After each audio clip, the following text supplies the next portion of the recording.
జైలులో ఉన్న ఒక ఖైదీ దగ్గరకు వెళ్ళి, నీకింకా 2 నెలల సమయం మాత్రమే ఉంది, ఆ తర్వాత నిన్ను ఉరితీస్తారు, ఇక నీ చివరి కోరిక ఏదైనా ఉంటే చెప్పు, మేము దానిని తీర్చడానికి ట్రై చేస్తాం అని అడుగుతుంది.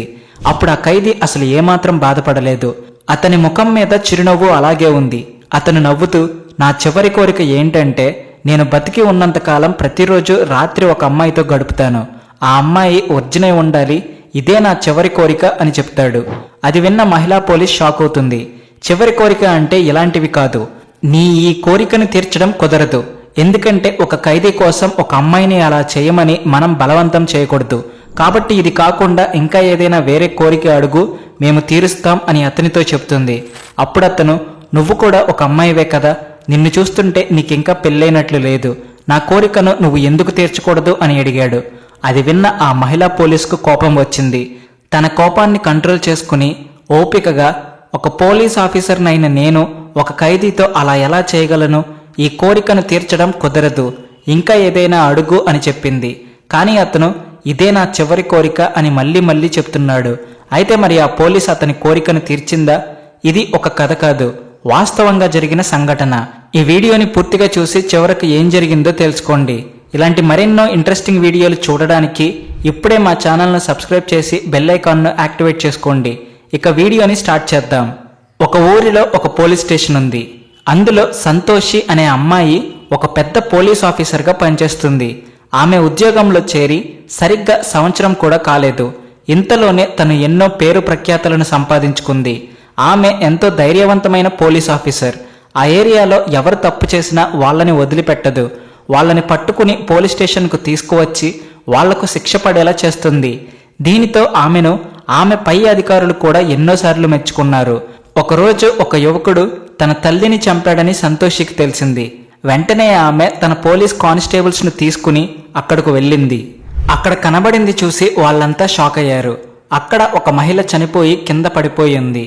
ఆమె ఎదురుగా ఆమె కొడుకు చేతిలో ఒక పెద్ద కర్రను పట్టుకుని నిలబడి ఉన్నాడు. వెంటనే సంతోషి అతనిని హెచ్చరించింది. అతని చేతిలో ఉన్న కర్రని కింద పడేసి పోలీసులకు లొంగిపోమ్మని చెప్పింది. వెంటనే అతను ఆ కర్రని కింద పడేసి పోలీసులకు లొంగిపోయాడు. సంతోషి అతనిని అరెస్ట్ చేసి పోలీస్ స్టేషన్కు తీసుకువెళ్ళింది. 24 గంటల తర్వాత అతన్ని కోర్టులో హాజరుపరచాలి. అప్పటి వరకు అతన్ని పోలీస్ స్టేషన్లో ఉంచింది. ఏం జరిగిందో అడిగినప్పుడు అతను ఏమీ మాట్లాడలేదు. కొన్ని గంటల తర్వాత అతన్ని కోర్టులో హాజరుపరిచారు. జడ్జి గారు అతని పేరు చెప్పమని అడిగారు. అతను అమిత్ అని చెప్పాడు. తన తల్లిని ఎందుకు చంపాడో అడిగినప్పుడు అతను ఏం సమాధానం చెప్పలేదు. ఇలా కొన్ని రోజులు విచారణ జరిగిన తర్వాత కోర్టు అతనికి ఉరిశిక్షను విధించింది. అతన్ని తీసుకెళ్లి పోలీస్ స్టేషన్లో ఉంచారు. కొన్ని రోజుల తర్వాత ఒకరోజు ఆ పోలీస్ స్టేషన్కి ఒక మహిళ వచ్చింది. ఆమె తన ఇంట్లో దొంగతనం జరిగిందని పోలీసులకు చెప్పింది. అప్పుడు సంతోషి ఆ పోలీస్ స్టేషన్లో ఉన్న పోలీసులందరినీ ఆమె ఇంటికి పంపి అసలు ఏం జరిగిందో తెలుసుకోమని చెప్పింది. పోలీసులందరూ ఆమె ఇంటికి వెళ్లారు. ఇప్పుడు పోలీస్ స్టేషన్లో ఆ ఖైదీ ఇంకా సంతోషి మాత్రమే ఉన్నారు. అప్పుడు సంతోషి మెల్లగా ఆ ఖైదీ దగ్గరకు వెళ్ళి, నీ ముఖంలో నీ కన్న తల్లిని చంపావన్న బాధ కూడా కనబడడం లేదు, అసలు ఏం జరిగిందో ఇప్పటికైనా చెప్పు, ఆ విషయం గురించి ఎప్పుడు అడిగినా నువ్వెందుకు మౌనంగా ఉంటున్నావు, ఆ రోజు అసలు ఏం జరిగిందో చెప్పు అని అడిగింది. కానీ అతను ఏం సమాధానం చెప్పలేదు. ఇంతలో ఆమెకు ఒక ఫోన్ వచ్చింది. దొంగతనం జరిగిన ఇంటికి వెళ్లిన పోలీసులు ఆమెకు ఫోన్ చేసి ఆ ఇంటికి రమ్మని చెప్పారు. వెంటనే సంతోషి అక్కడకు వెళ్ళింది. ఆ మహిళ కొడుకే ఆమెకు తెలియకుండా ఆమె డబ్బును తీశాడని తెలిసింది. దీనితో ఆ గొడవను అక్కడే సెటిల్మెంట్ చేసి వచ్చేశారు. ఆ తర్వాత కొన్ని రోజులకి సంతోషికి తన పై అధికారుల నుండి ఒక లెటర్ వచ్చింది. అందులో మరొక 2 నెలల్లో అమిత్కి ఉరిశిక్షను అమలు చేయబోతున్నారు. అంటే మరొక 2 నెలల తర్వాత అతన్ని ఉరితీస్తారు. కాబట్టి అతనికి ఏమైనా చివరి కోరికలు ఉన్నాయేమో అడగండి, వాటిని తీర్చే ప్రయత్నం చేద్దామని రాసి ఉంది. అది చదివిన తర్వాత సంతోషి ఆ ఖైదీ కోసం ఒక టీ తీసుకుని వెళ్ళింది.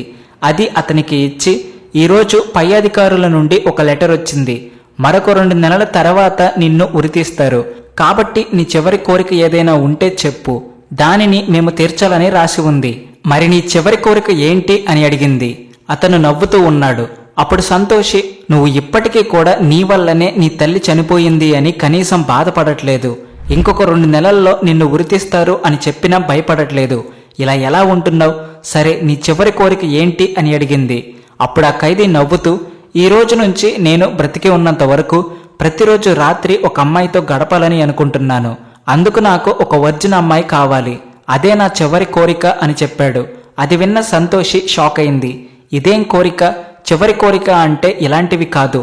ఇలాంటి కోరికలను మేము తీర్చలేము. మరొక కోరిక ఏదైనా అడుగు అని చెప్పింది. కానీ అతను అదే నా చివరి కోరిక అని చెప్పాడు. అప్పుడు ఆ మహిళా పోలీస్, నీ ఈ కోరికలను తీర్చడం కష్టం.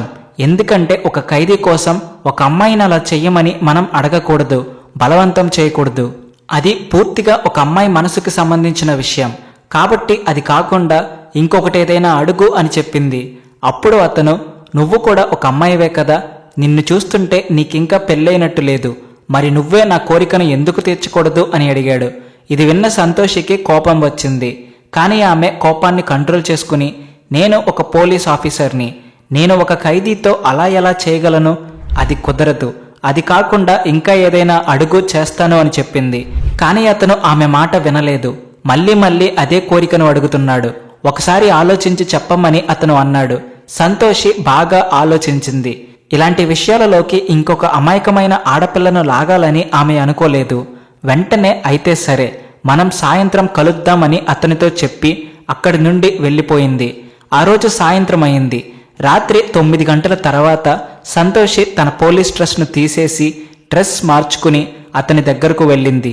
అతని కోసం ఆమె ఒక అందమైన చీరను కట్టుకుని వెళ్ళింది. ఆ చీరలో ఆమె చాలా అందంగా ఉంది. ఆమెను చూసి అతను ఎంతో సంతోషించాడు. పోలీస్ స్టేషన్లో ఆ రాత్రి వాళ్ళిద్దరూ సంతోషంగా గడిపారు. చాలా రోజులు గడిచిపోయాయి. ప్రతిరోజు రాత్రి సంతోషి ఆ ఖైదీతో గడుపుతుంది. కొన్ని రోజుల తర్వాత నీ చివరి కోరికను నేను తీర్చాను. దీనితో నువ్వు హ్యాపీగా ఉన్నావని అనుకుంటున్నాను అని ఆ మహిళా పోలీస్ ఖైదీతో చెప్పింది. అప్పుడు అతను నవ్వుతూ, ఏ ఖైదీ అయినా చివరి కోరిక ఇలాగే అడిగితే వాళ్ళందరి కోరికను కూడా తీరుస్తావా అని అడిగాడు. ఆ మాటలు విన్న సంతోషి ఆలోచనలో పడింది. తర్వాత కాసేపటికి, ఇప్పటికైనా ఆ రోజు ఏం జరిగిందో చెప్పు, నువ్వు ఎందుకు మీ అమ్మను చంపేశావు అని అడిగింది. నేను మా అమ్మని ఎందుకు చంపుతాను? అలా ఎలా చేయగలను? నేను మా అమ్మని చంపలేదు. మా ఇంట్లోకి ఒక దొంగ వచ్చినప్పుడు వాడి నుండి ఆమెను కాపాడాలనే ఉద్దేశంతో ఒక పెద్ద కర్రను తీసుకున్నాను. అప్పటికే జరగాల్సిన నష్టం జరిగిపోయింది. మీరు వచ్చేటప్పటికి నా చేతిలో కర్ర ఉండడం చూసి నేనే మా అమ్మను చంపాను అనుకుని నన్ను అరెస్ట్ చేశారు అని అతను చెప్పాడు. అతని మాటలు విన్న ఆ పోలీసుకు జరిగిందంతా అర్థమైంది. మరి ఇన్ని రోజులు ఈ విషయం ఎందుకు చెప్పలేదు? ఆ రోజు కోర్టులో కూడా ఎందుకు మాట్లాడలేదు అని అడిగింది. ఆ రోజు ఏం జరిగిందో నాకు అర్థం కాలేదు. ఆ రోజు నేను చాలా భయంతో ఉన్నాను, అందుకే ఏమీ మాట్లాడలేకపోయాను అని అతను చెప్పాడు. సంతోషి మళ్ళీ అతనిని కోర్టు ముందు హాజరుపరిచింది. జరిగిందంతా తెలుసుకుని ఆ దొంగ ఎవరో వెతికారు. చివరికి ఆ దొంగ దొరికాడు. వాడిని జైలులో వేసి శిక్షించారు. అమిత్ను నిర్దోషిగా విడుదల చేశారు. తర్వాత సంతోషి అమిత్ను పెళ్లి చేసుకుంది. ఆమె అతని కంటే 3 సంవత్సరాలు పెద్దది. అయినా అతన్నే పెళ్లి చేసుకుంది. ఇప్పుడు వాళ్ళిద్దరూ తమ జీవితంలో హ్యాపీగా ఉన్నారు. ఈ వీడియో మీద మీ అభిప్రాయం ఏమిటి? కామెంట్ చేయండి. ఈ వీడియోని లైక్ చేసి మీ ఫ్రెండ్స్ అండ్ ఫ్యామిలీ మెంబర్స్కి షేర్ చేయండి. ఇలాంటి మరెన్నో ఇంట్రెస్టింగ్ వీడియోలు చూడడానికి వెంటనే మా ఛానల్ను సబ్స్క్రైబ్ చేసి బెల్ ఐకాన్ను యాక్టివేట్ చేసుకోండి. Please like and share and also thanks for watching.